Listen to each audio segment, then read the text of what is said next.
Excellent. Well, let's go ahead and get started. So again, my name is Brian Cox. I am the President and Chief Innovations Officer for Blaze Performance Solutions. My partner, Kent Vaughn, the CEO of Blaze, is on today as well. Kent, I'm not sure if you're able to come on and say hi to everyone beforehand. I know that you are on your way to an engagement today, but if you are, I'll give you a second to come on and say hi.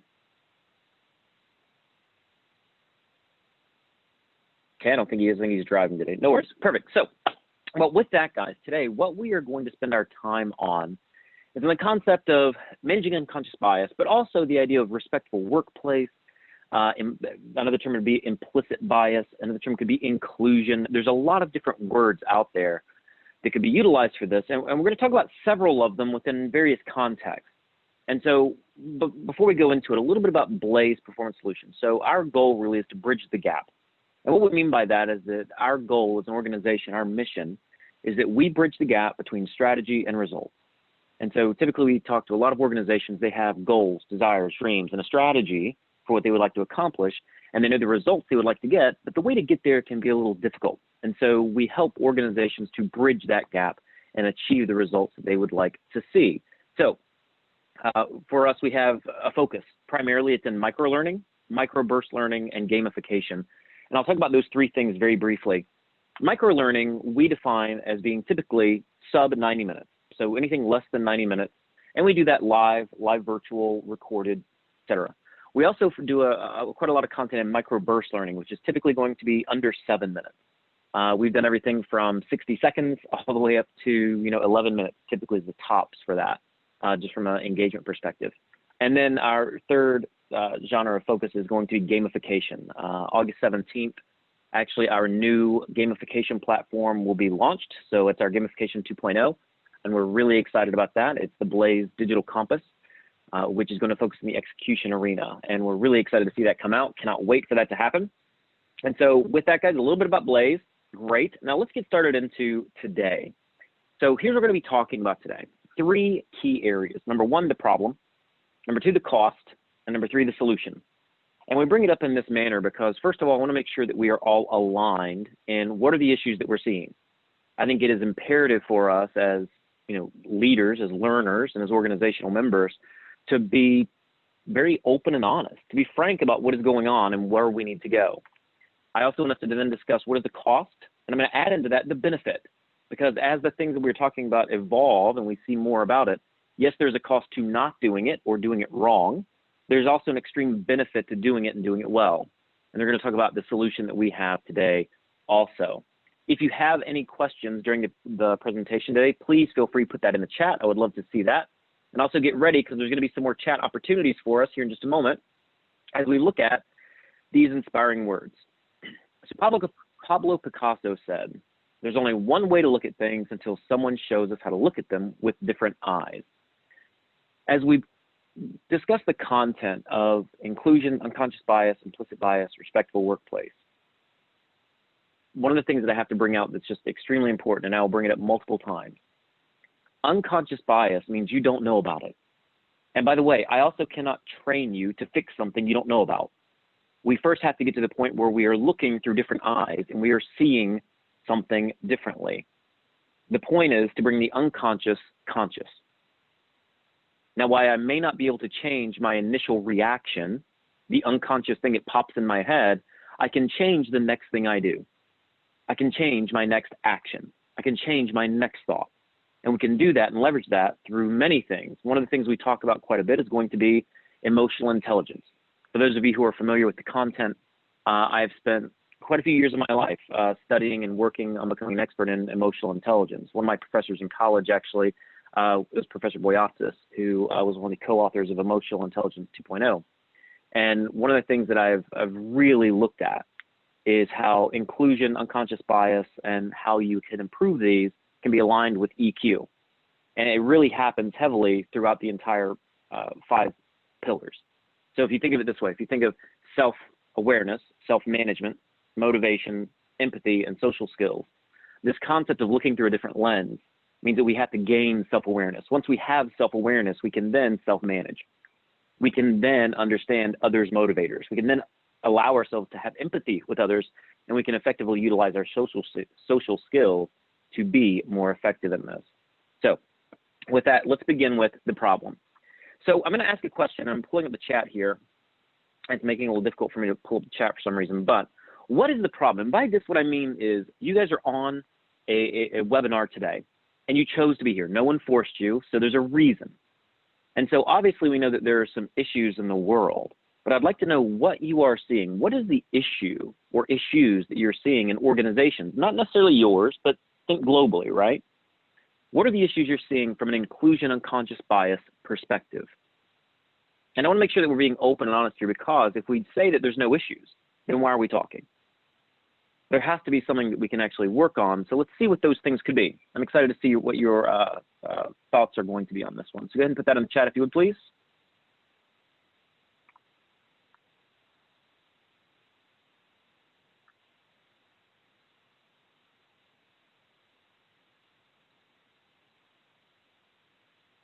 There we go. Here's the chat.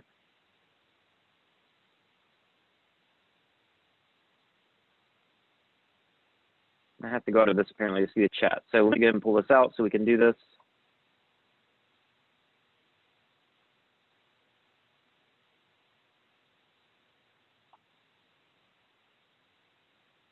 Okay, waiting on some chats here. Here we go. All right, excellent. Race and thinking style, okay? Race, thinking style, okay? So let me ask this, from a thinking style perspective, what issues are we seeing? Are we seeing that people aren't being inclusive of others' thinking style? Are we seeing that there are not enough thinking styles in our workplace? Is it, do we have the variations and the differences already there, or do we need to look outside of the organization for it? And thank you, Bianca and Monica and Kelly, for your thoughts there. Kelly also.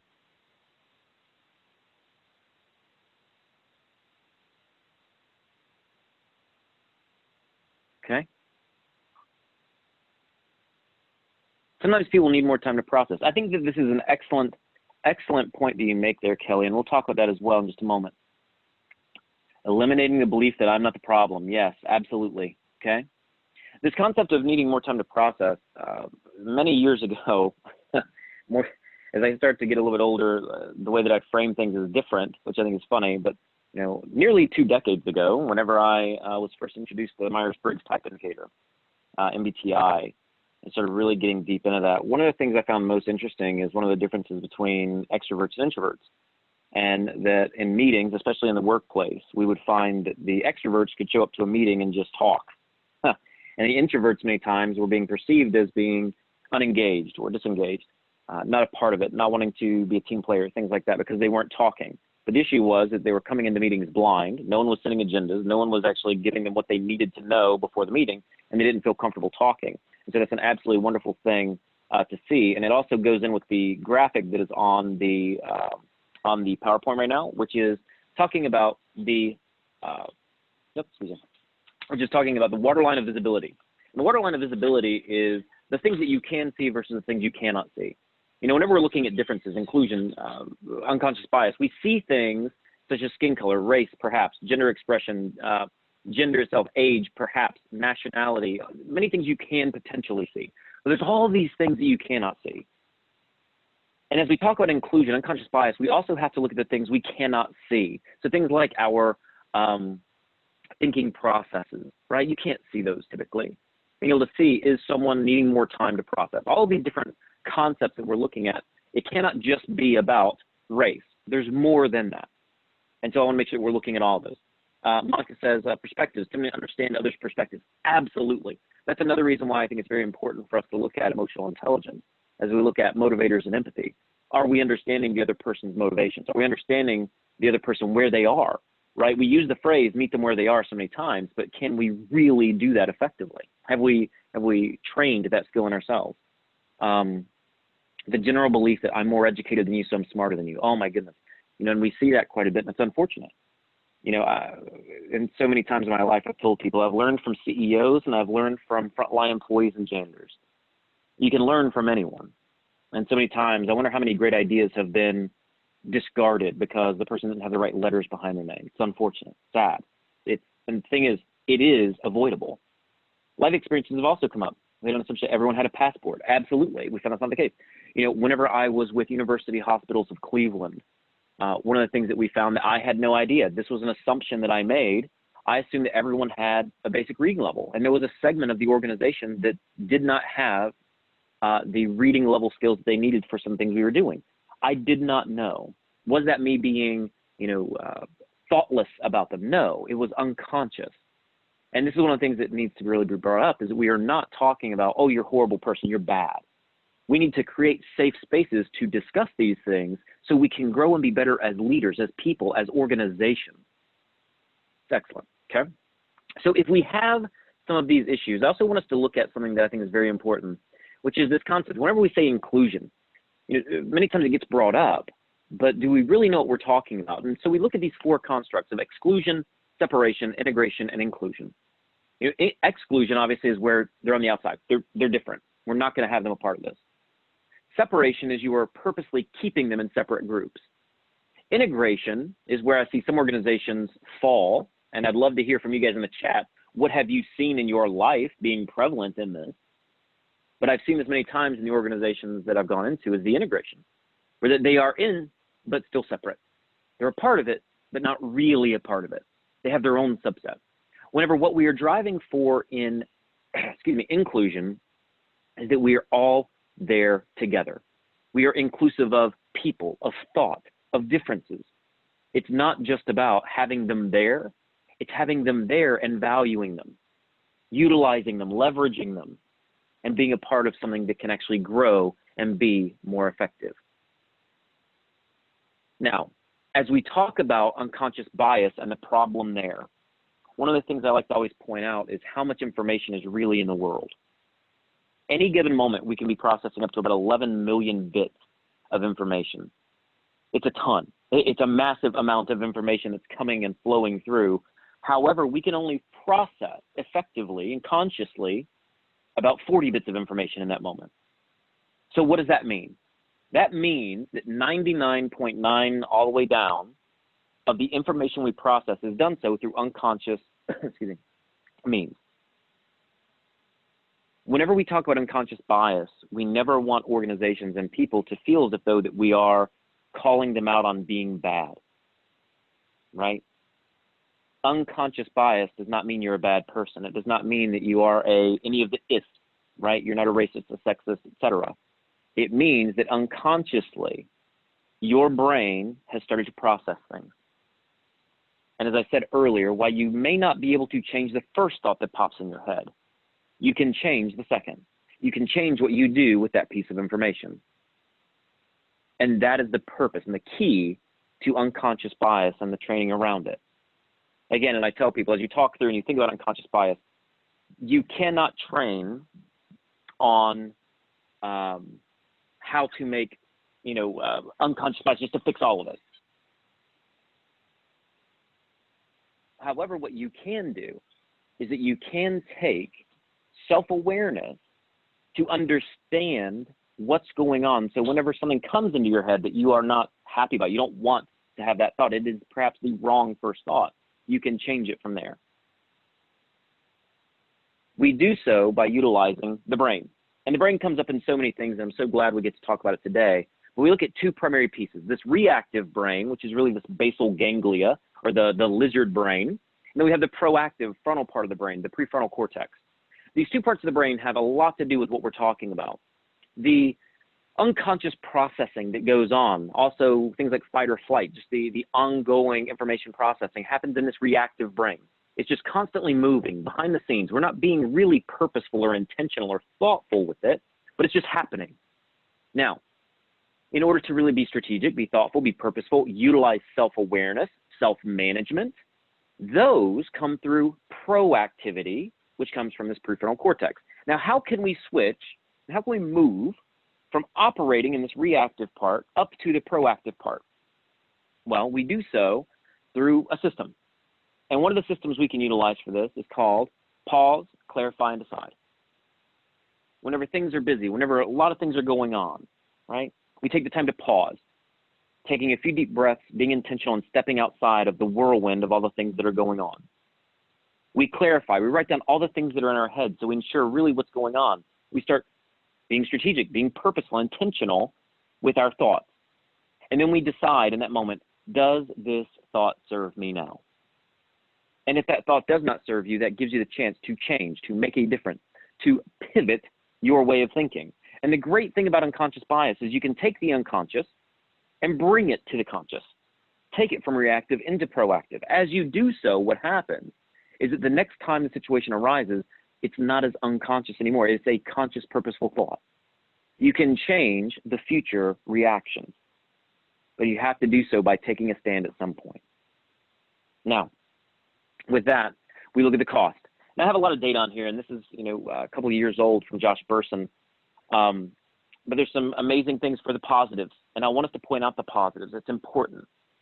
2.3 higher cash flow per employee over a 3-year period in inclusive talent companies. 3.8 times more likely to be able to coach people for improved performance.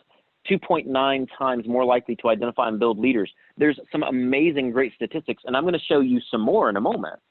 But my question that I would like to see through the chat is, what costs are we seeing? Are there any other tangible costs that we see from a lack of inclusion or a lack of understanding around our unconscious biases? You can put those in the chat. Let me pull the chat back up.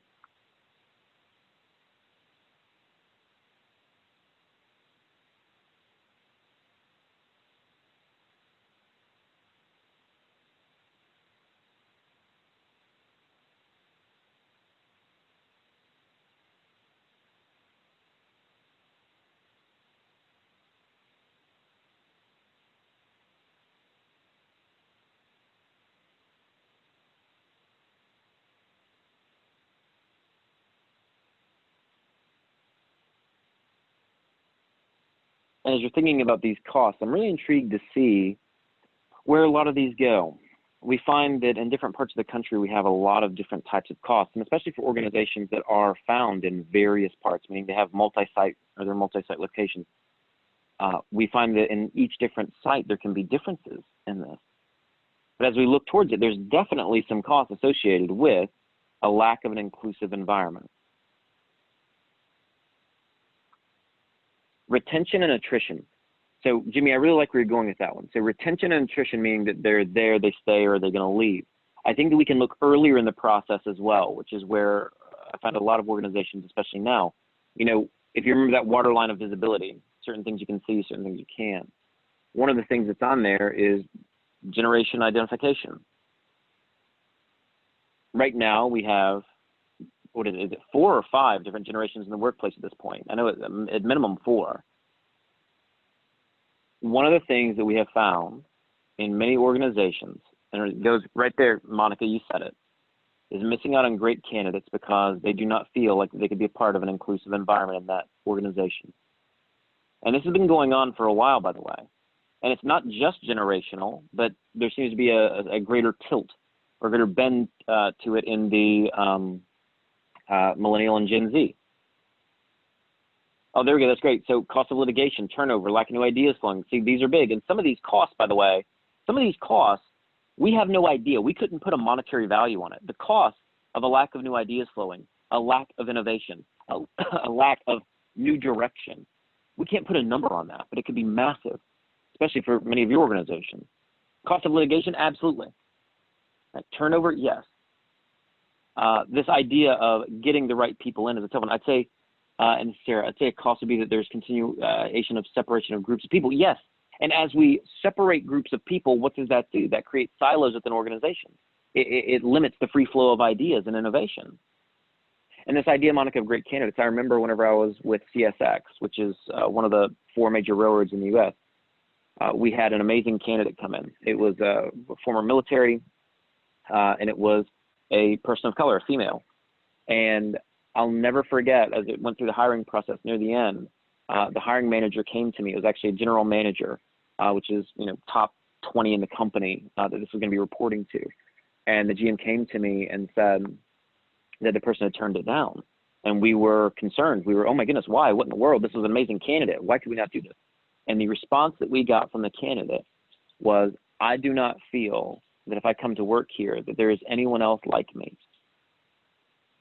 And I don't know if I feel comfortable being in a place where that if I'm the only one, are you even going to listen to my ideas? Are you going to actually care about what I say, or am I just here as a number? We lost out on an amazing candidate because of that. These are things that we have to be very purposeful and intentional with. Right now, there's a lot going on in the world, and one of the things that we want to do at Blaze is we want to be very upfront and talk about things, especially the hard to talk about topics.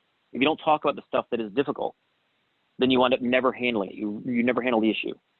And so right now in the world, a lot of things are going on. There's a lot of people who are very upset, very angry, right? A training or a culture change around inclusion, unconscious bias cannot just be something that would be referred to as a virtue signaling. If you're going to do it, it has to matter. You cannot do it superficially. If you do it superficially, what happens is you get superficial results. It does not last. It does not really affect the hearts and minds of the employees. And so the cost of not being genuine goes even deeper, because then that will create mistrust. They say it, but do they really mean it? And by the way, as organizations, if we're going to say people are our greatest asset, and most organizations say this, I feel like they have to.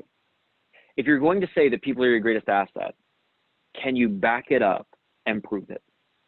Do your actions match your words? And in this case, this type of a content, you can see the cost being pulled out when an organization doesn't really believe it, whenever they don't live it. And therefore, we have to take the time to ensure that we are moving the organizations forward. It is not just a check the box training. It is something that is there to change, instill in the culture the values that we hold most dear. And we also see this from a leadership perspective, some data points you might like, that firms with diverse leaders are 60% more likely to see their ideas developed or prototyped, 75% more likely to see their innovations implemented, 70% more likely to have captured new market share in the past year. It directly ties to dollars. This is not something where it's just like, oh, it's good because they said so. There is valid evidence that shows your organization can have better results through caring about your people. And it's 45% more likely to improve their market share in the last year.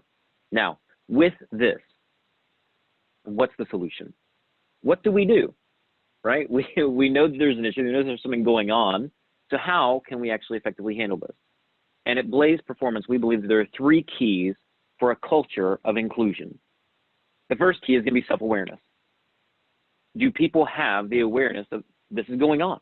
Again, if it is an unconscious bias, they are not aware. And if they're not aware, our job is to facilitate them to receive awareness. Number 2 is self-application. Awareness is great. And if we think about it from an Olympics perspective, maybe it's a bronze, or a silver medal.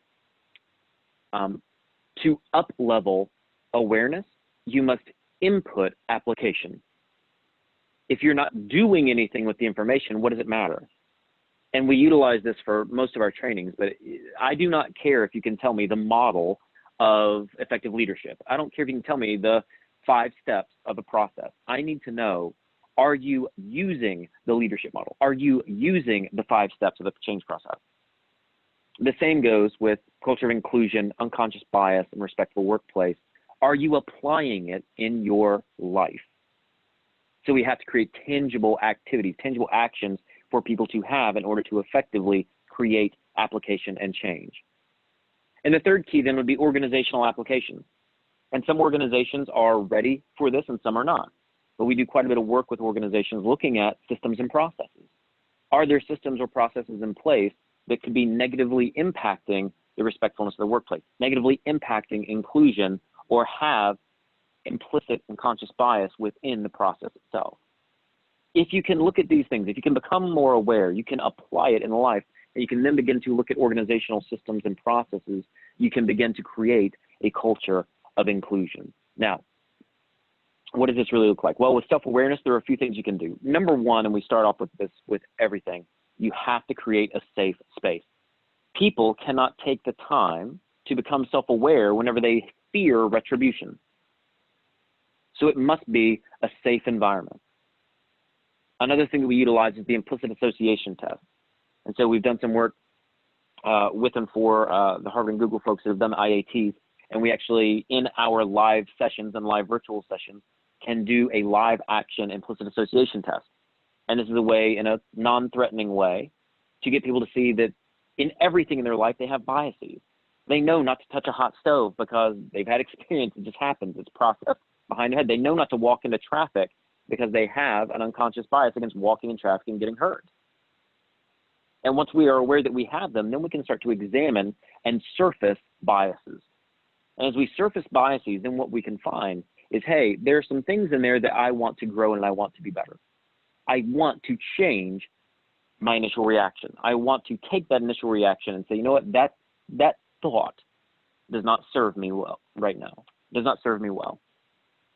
And give them the opportunity then to take their self-awareness, take what they can find about themselves, and then move into an application of the content. And the application is really this. It's number one, lead the way. Everybody can have a voice. Everyone can create a space for others' voices, and it can be the change that they want to see. It's empowering people to say, you can talk about this effectively. You can lead it. If you wait for your leadership to lead it, you might be waiting a long time.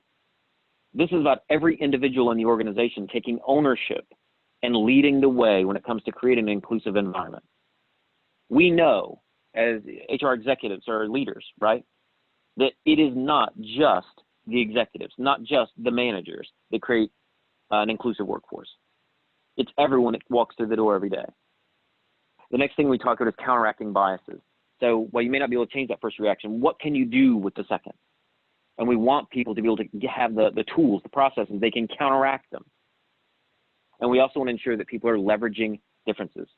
We want to ensure that there's growth through open communication, honest discussion, effective being a very key word here, effective communication.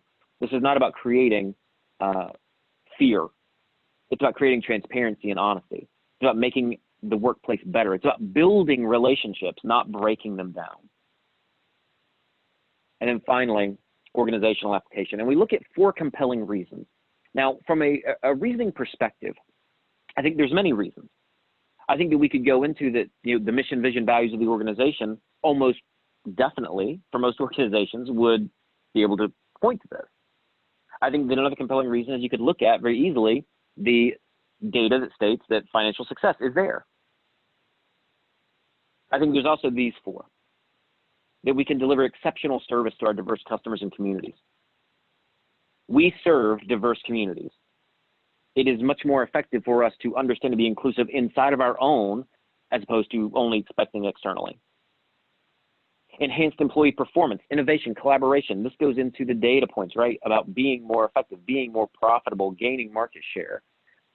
You gain more motivated, engaged, and committed employees. And as I look at this, a committed employee versus a compliant employee is very important to point out here. A compliant employee will do only enough to get by. They do just enough. They do as they're told. What we want in organizations are committed employees. A committed employee will go above and beyond. They are inherently compliant, but they do more. Now, how do we raise that level of engagement?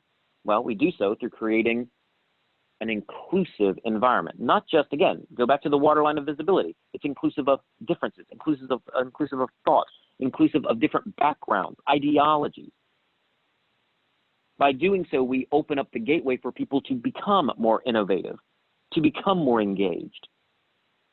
This is, whenever we use the term creating a culture of inclusion, that's what we really mean. It's not just, be inclusive when you can.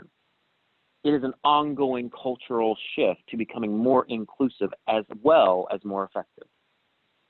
And of course, another compelling reason we have to bring up is that you want lower levels of unlawful, unwanted behaviors and action. And by the way, I always tell folks, you should want these not just because they're costly to the company. You should want them because you're a good person. And I tell organizations, absolutely, yes, you want that to happen. But you must also be aware that whenever you are talking about it, this compelling reason, it's not just wanting there to be less lawsuits because you're tired of paying it. It's because you're tired of the world and the organization not being inclusive. There's a difference in the way that that is approached. I think it's important for us to ensure that the organization itself understands how to do that. And by organizational application, if you look through these and you're looking at the culture, how do teams interact? How do processes and systems filter throughout the organization? Then you can change the future from the culture of inclusion perspective.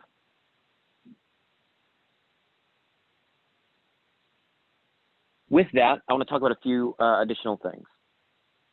What do we at Blaze offer as far as a culture of inclusion or respectful workplace or unconscious implicit bias? A few things that we do offer that you should know about. Number one is that we have off-the-shelf training and in multiple modalities, unconscious bias, respectful workplace, as well as culture of inclusion. We also have, and this is a new development that we've created, and I'll explain how we came to it in just a moment, but it's a content area that is primarily for, it can be for leaders, we can do it with frontline as well, and that is emotional intelligence with a lens of culture of inclusion, meaning taking the principles of emotional intelligence and teaching emotional intelligence. And many organizations, they want their leaders to up their EQ game, and what we can do is we can actually input inclusion as one of the lenses in the program, so it's not just inclusion, but it's EQ with the lens of inclusion as well as other things to help up-level those skills within the organization. And I bring that up because that came from something that happened with us. We at Blaze focus on what we call design by demand. And what that means is we have about 22, I think, 22 different content areas that we facilitate. However, because we're a micro-learning company, we very rarely sell off the shelf, just prepackaged content. Most of what we do is customized or new design. And we do it in this, again, design by demand. We have a client, they have a need. Micro-learning, one of the keys of it is that it is smaller. It is more agile. You are able to change the content. It's not a multi-million-dollar change to a 2-day full content area, right? It is able to be modified to be more effective. The reason why we got into the business is we found that big training can be too clunky, it's too much information overload, and people don't retain it or apply it. And so what we do is we work with organizations, our clients, and we find out what their real needs are. And so we started off with culture of inclusion content. Then one of our clients said, hey, could you put in respectful workplace? We worked with them and we crafted the content with them. Had another client talking about unconscious bias and we crafted the content with them. And what we do is we do a lot of custom creation. However, what sets us apart is this. We do not charge for custom creation and customized content. All the content that we do, while we're more than happy to sell it off the shelf, we believe that if we can change it, customize it for your direct needs, so it directly impacts a gap or a need that your organization has, so it then meets that need, it closes the gap, then our content will have been more effective. And we believe in effectiveness over just quantity of sales. And so with some of the content overviews you've seen today, it's all modifiable, customizable. And we do so that it meets the needs of your organization. And we can do this content live. I know that many organizations still are not operating in live classroom format. We have some that are, but many are not. We also have live virtual, where we can go in through a Zoom or something like that to do the content. We also have virtual recorded, where that many times we'll do the Zoom with one group and then we'll have a recording for others that might want to see it. And we also do quite a bit of the virtual recorded microburst learning, which is really that 7-minute or less content that goes on LMSs. Typically, we would put something like this into between 3 and 6, I would say, micro-learning units, and we sell you the intellectual property, and then it goes onto an LMS, and you typically have it in perpetuity. And so that's typically how we would operate within this content area. The other thing I want to talk about is that because you joined us today, and thank you, everyone, by the way, and thank you so much for the TVHRA for having us to do this. We would like to extend an offer where that if you have an interest in finding out more about what we do at Blaze, especially in these content areas of unconscious bias, culture of inclusion, and respectful workplace, then we'll offer to you a 20% discount off of any trainings that you would like to do with us. And all you have to do in order to get that discount, by the way, is just send me an email right here at brian.cox@bps3keys.com. Send me an email and we'll set up a meeting. And whenever we set up the meeting, we'll make sure we go over it. We can talk about the different concepts that we do, the different things. But with this, we would like to offer that to you because we know that right now it is vital not only to organizations, but we think it's vital to really where the world is going, that we take a different lens when it comes to inclusion and conscious bias, respectful workplace. It's no longer a nice to have. It's no longer a check the box. It's going to need to be real cultural change. And if we are not on the forefront of this, we're going to be left behind. And being left behind in this is probably going to have some dire effects for some organizations. And we've seen some of the effects that have happened from others. And so we want to make sure that you guys have what you need to effectively start shifting the culture to be better. And if you already have a great culture, hey, excellent, wonderful. We'd still love to have a conversation with you about how we might be able to learn more, be able to partner, be able to find other areas that might work. And so please feel free to reach out with that. I'd also like to say that I will be sending out an email to everyone that attended here in probably the next hour and a half, just to introduce myself, say hi. I'd love to get to know you a little bit more. And what I'm going to do is I'm going to pull up the chat, which for some reason isn't letting me pull up without going out of my PowerPoint. So let me pull up the chat now here. And if you have any questions, please let me know. You could also come off of mute and talk to me directly. I love hearing people's voices. This has been a very one-way voice conversation. It would be nice to hear what you guys have to say, or any questions you might have for me regarding unconscious bias, inclusion, and respectful workplace. So I'm here monitoring the chat. I can actually stop my share while we do it, so you don't have to look at my, everyone always gets very mad at my, my background that I show, because I have too many things in there.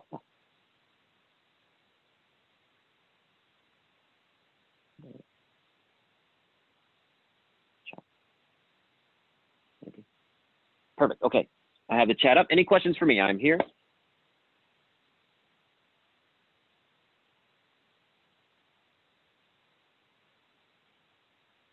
And I'll stay on for a few minutes. So if you have no questions, you're done for the day, then that's fine as well. I would like to thank everyone for joining us today. This content means a lot to us, and we've had the opportunity to roll it out to some very large organizations. One of them was to about 16,000 people within that, as well as very small organizations where there'd be 50 or less.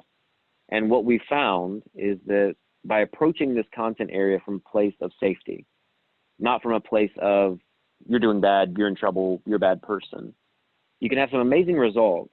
And I would say not just in the class, it's about giving people that awareness to where they can actually be the person they want to be the best they can. Most people we find want to be a good person.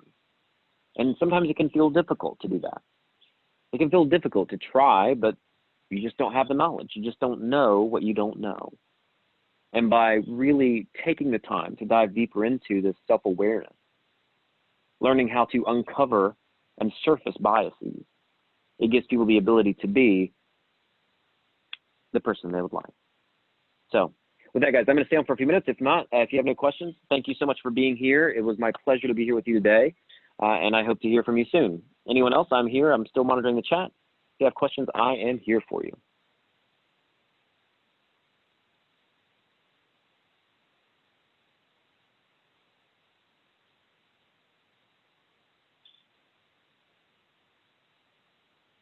Thanks so much. You're very welcome, Kelly. And also, there's a user VF, I'm not sure, 04421. I'm not sure who that is, but hi, thank you. Thank you as well. Hope you have a wonderful day.